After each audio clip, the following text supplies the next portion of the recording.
Evolve Beyond Borders is proud to introduce Guhan Ramanan, President and Head, Customer Success, Solution Engineering at Neeyamo. A GPHR certified professional, Guhan has over 2 decades of expertise in transforming an organization's HR infrastructure. He specializes in setting up and leading complex delivery organizations. Let's welcome Guhan as he shares his insights on Touchless Payroll, a reality in the making.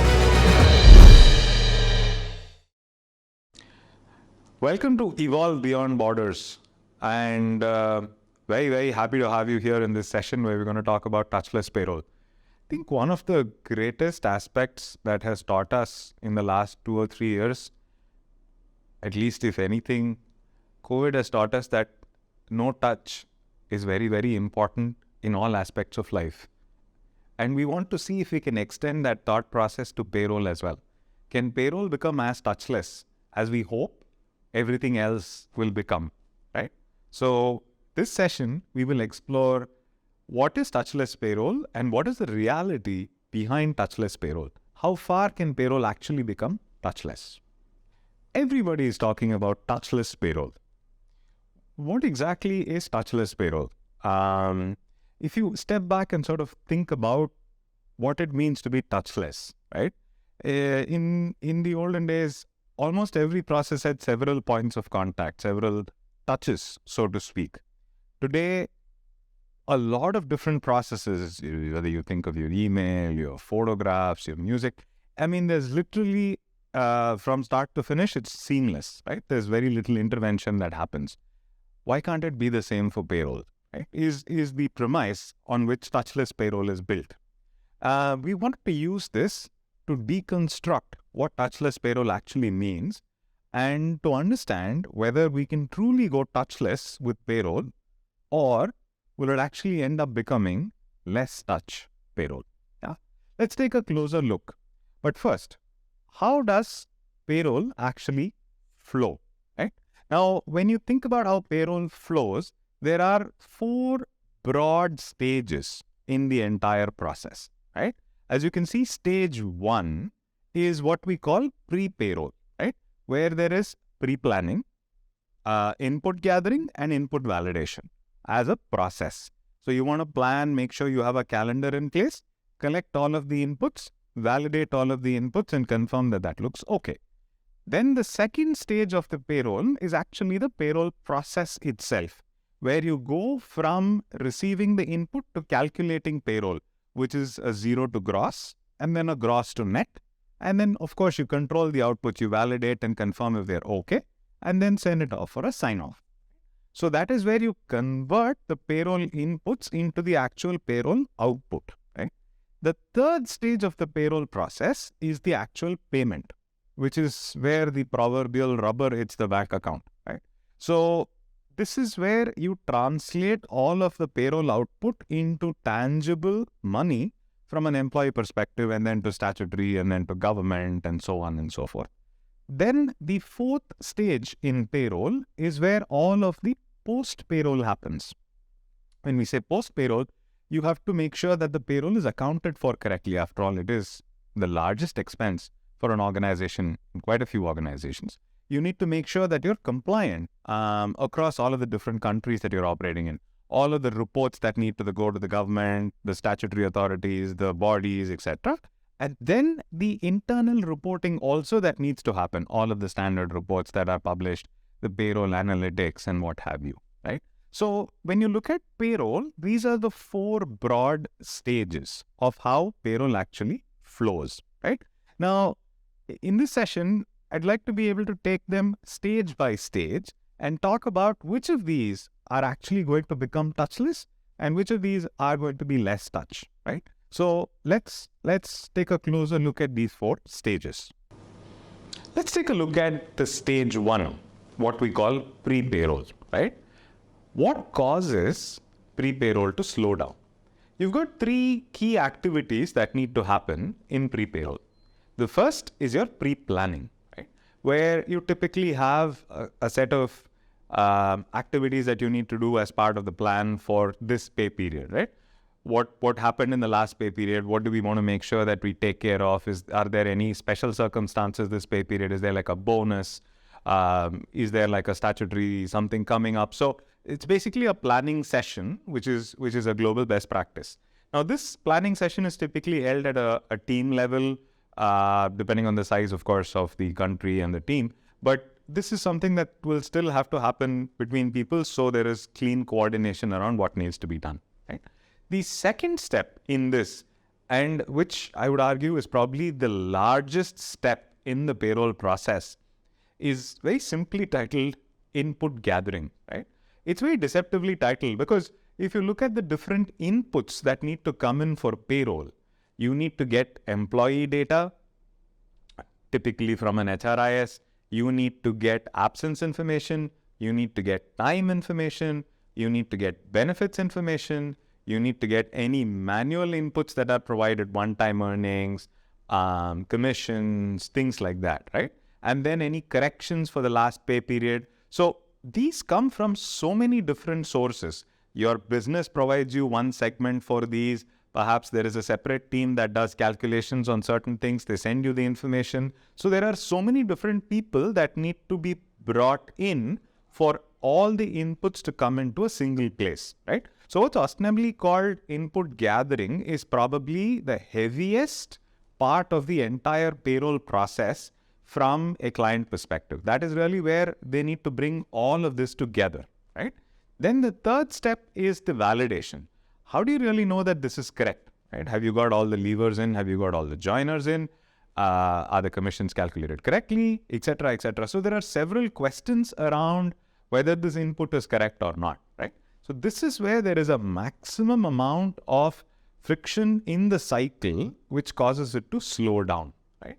Now, when we're talking about touchless payroll, how do we truly make this touchless, or what can we do to make this touchless, right?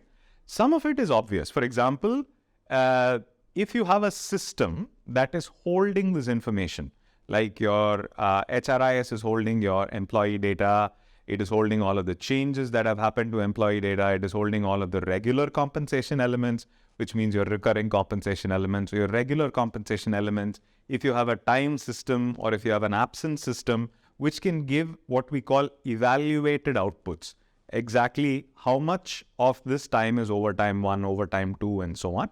If all of those can be fed in, then we can have a simple connection into the input collection process.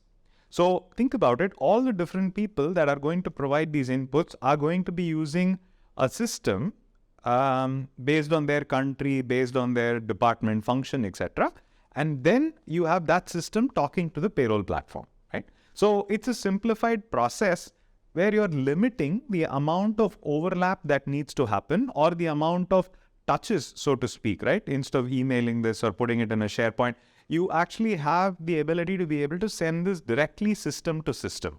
It's probably the most fastest and the most efficient way to do this. Right? And in organizations that are able to do this, this constitutes about 90% of all payroll inputs. They can truly become touchless. But this requires ensuring that you have a system to collect all of these 4 or 5 pieces of information.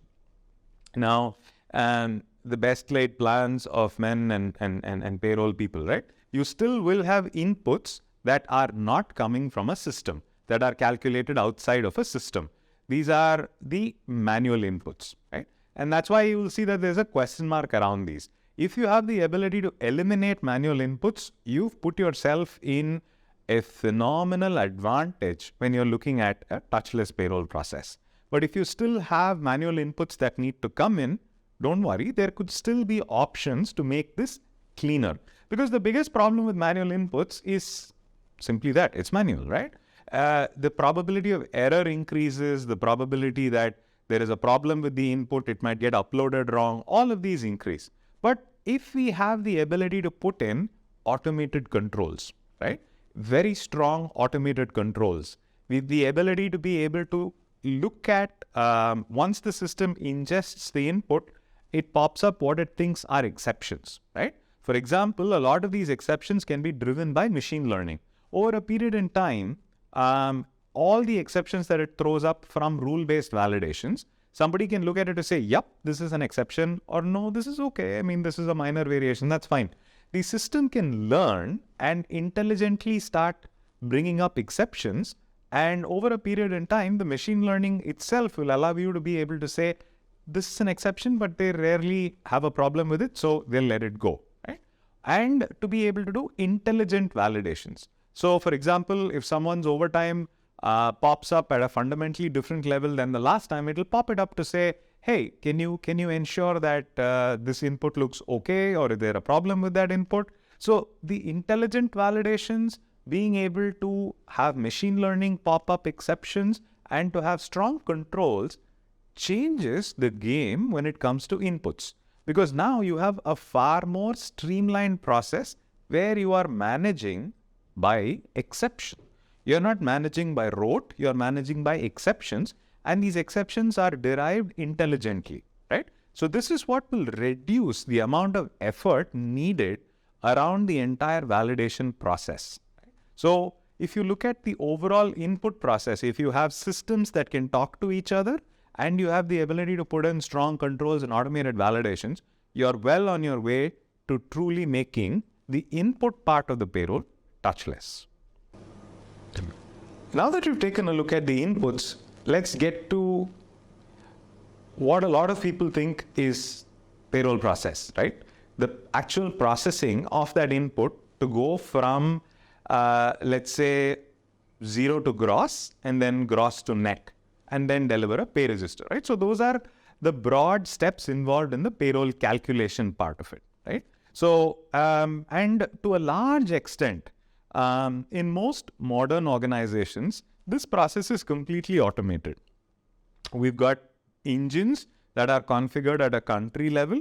So you have the inputs come in and they're able to go from 0 to gross and gross to net. We're able to do this in a matter of a few seconds for several thousand people because we have highly optimized country-specific engines, right? So this allows us to be able to run this entire process virtually touchless. The same way, once the payroll is completed, all of the output controls, all of the validations that are typically done are completely automated, right? Because remember, we have put in much stronger controls on the input side. So when the input comes in, it's probably quite clean. So on the output control side, we are doing the same kind of rigor and validations around ensuring that the output looks okay. And again, relatively speaking, with reference to the previous month's payroll, take a look at the trend to see if there's a material change, etc. And again, we manage it by exception, right? And this output, of course, is presented for sign-off, which is one more click. But this process of going from 0 to gross, gross to net to a pay register is probably 100% automated in most modern organizations. So this part of the payroll is easily touchless, right? So there's hardly any intervention that is required when you're running this payroll. And this is, if you have places where intervention is required here, then there is, of course, a fundamental challenge in how this process is done, right? And that is the first step that needs addressing. So if this part is automated, and this is what is called the low-hanging fruit, most easiest sort of automatable segment in this play, right? Which is the payroll process itself, right? So this is stage 2. When we're looking at the next stage, now that we've completed the payroll process, got the pay register and handed it off, the real action now starts, right? Or the tangible outputs from the payroll process start. In stage 3, where we're talking about payments, right? Now, there are several different ways this payment happens. Traditionally, it happens through a bank file where the funds have to be, you generate a bank file and then it goes to a bank, and then there is a debit and a credit where money moves from the employer account into the employee account. Or we have organizations that say that take care of the entire fund transfer. You've calculated the payroll, so they fund one account and then the provider takes care of transferring it into different employee accounts. But from an employee perspective, the net effect is the same. They receive the money in their account. if this is done through a traditional banking channel.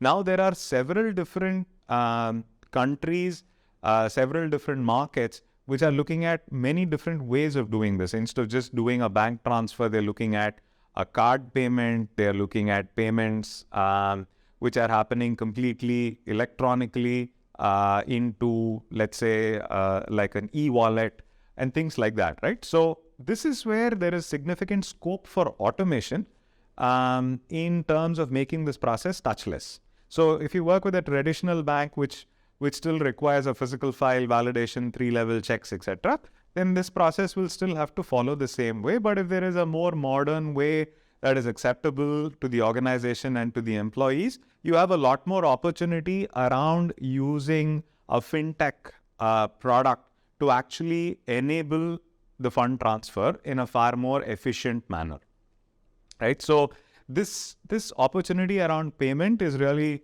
where all of the fintech world comes in, right? Payment companies and so on and so forth. So it's very ripe for becoming completely touchless, right? Then when you go to stage 4, after the payments are done, when all of the accounting has to happen, when you think about the first step in that, the payroll accounting, right? So you have organizational finance systems which could either require a manual general ledger file, a manual accounting file to be provided, or if the system so allows, you have the ability to be able to call an API and push the data directly into their finance system, right? So once the transaction or the payroll process is completed, the post-payroll part where the reports are happening, you have the ability to make it completely touchless, again as a function of the system of record for finance, right? So you can probably, if the system of record is acceptable to receiving a direct push instead of having to get a file and then upload it, validate it, etc., that makes the payroll process even more touchless, right? When we get to the next part, this is where things get a little more interesting around the statutory compliance. Then you're moving into the zone of third parties, which are not necessarily in your control. You're talking about government organizations, you're talking about statutory bodies who need to get reports, right? And when you throw in 180, 190 countries into the mix with different countries in the world at different levels of digitization, you broadly have two ways in which they would prefer to receive the data, digital or physical, right? And there is an intermediate around some parts are digital, some parts are physical. So if you consider this as a continuum, physical being one end of it, digital being the other end, there are quite a few countries that are tending towards more digital, and there are countries that are in the journey between physical and digital, right? Now, depending on where we are looking at doing this, some of these processes may still require physical paper, right? Physical, a chop that needs to be delivered, or a paper that needs to be physically handed into an office, or if there's a clarification, someone needs to go talk to someone to get some things done. The last few years, of course, have changed a lot of the conversation around this, right? The COVID has taught us that everything that we assumed required a physical interface may not necessarily require one. So the digital impetus of going away from physical towards digital is significantly pushed in the past 2 or 3 years around how governments receive this information, how statutory bodies receive this information. Again, it's a continuum, different people in different stages. So if we have a way, if the country supports it or if the authority supports it, and we have a way of pushing that data directly in, then we can make this part of this process touchless as well, almost entirely. And then the last part, which is the actual reporting, right? This lends itself almost instantaneously to touchless because the reports are predefined and they're all coming from specific places in the process. For example, if the report requires to show the total gross spent on payroll or the number of leavers, joiners. So these are all data points that are available within the entire payroll process ecosystem.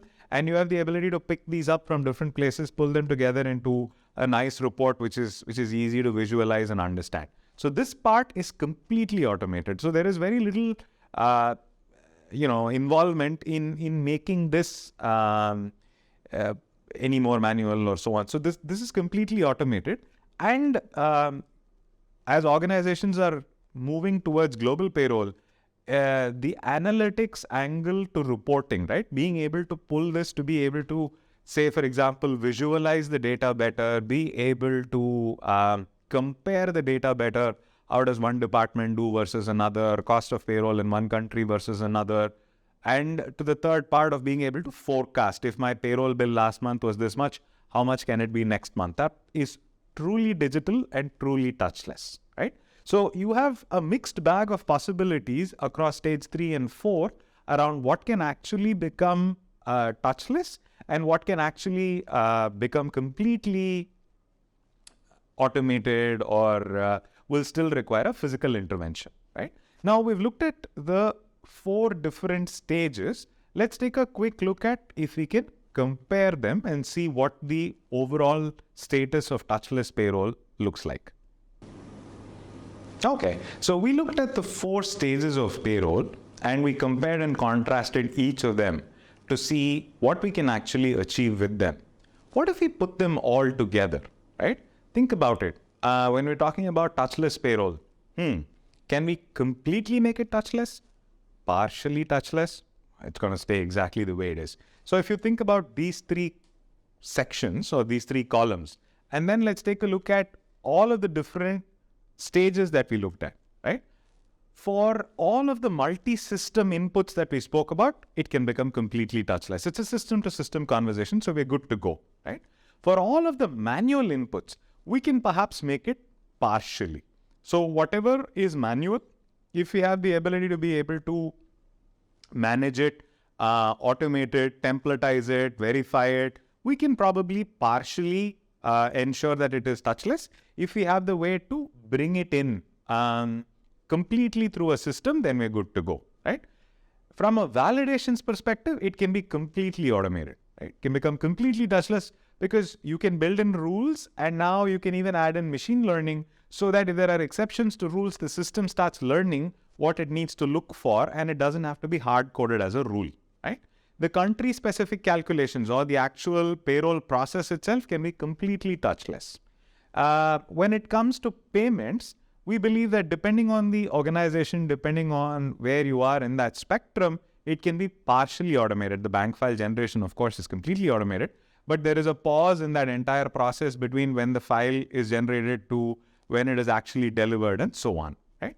Now, when it comes to the accounting or the GL, that entire process can be completely automated because you have a GL file that is available, and even if there is one step in pushing that, that's fine, but if not, you have the ability to push it straight through, right? When it comes to all of the post-payroll activities around compliance, it's still a mixed bag. I'd say it is probably between partially and it stays as it is, depending on the country, depending on where they are in the entire ecosystem, right? So if you step back to look at what we actually can make touchless payroll, it presents very exciting possibilities and offers immense potential. To a large extent, it will depend on how digital your organization is. And I'm not just talking about one part of the process, the entire organization. How close to a system can you get? How efficiently can people use that system and then bring it over from a payroll process perspective? That is really what is going to drive the entire touchless payroll experience. We saw the 4 stages of the payroll process, and we've taken a look at which of these can actually become truly touchless, which of these have still some way to go, right? Hopefully this has opened the curtains a little bit around what everybody affectionately calls touchless payroll and given you a little more perspective on how we're thinking about it and where we believe this is actually going, right? Thank you very much for participating in this session, and really look forward to you enjoying the rest of Evolve Beyond Borders.